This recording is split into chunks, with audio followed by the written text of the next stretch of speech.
কেমন আছো বন্ধুরা বলো?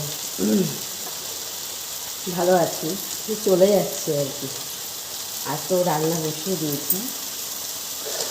আজকে সকালবেলা কাজ বাজ হচ্ছে রান্না, তাই তো। আর সংসারে সব অনেক কাজে থাকে, সব করে টরে সেরে এসে তারপরে হচ্ছে আমাদের রান্না, তাই না বলো?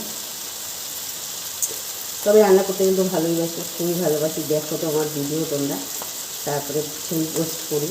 আমি তো কত রকমভাবে রান্না করি, তোমরা তো দেখেই থাকো। ভালো লাগে আমার রান্না করতে। আমার তো মাঝে মাঝে বলে যে এত কিছু রান্না করা লাগে না, হবে কি যে খাবে তো না, ওই জন্যই আর কি করি। যাই হোক,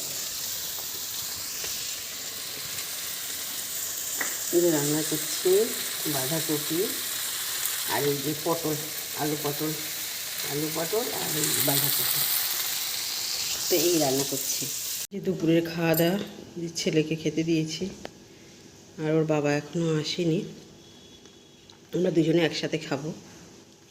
দাদা দাদাভাই খাচ্ছে খালি গায়ে, খাচ্ছে। আমার ভাতটা গুছিয়ে নিয়েছি। তো যাই হোক, চলো খাওয়া দাওয়া করে নিই।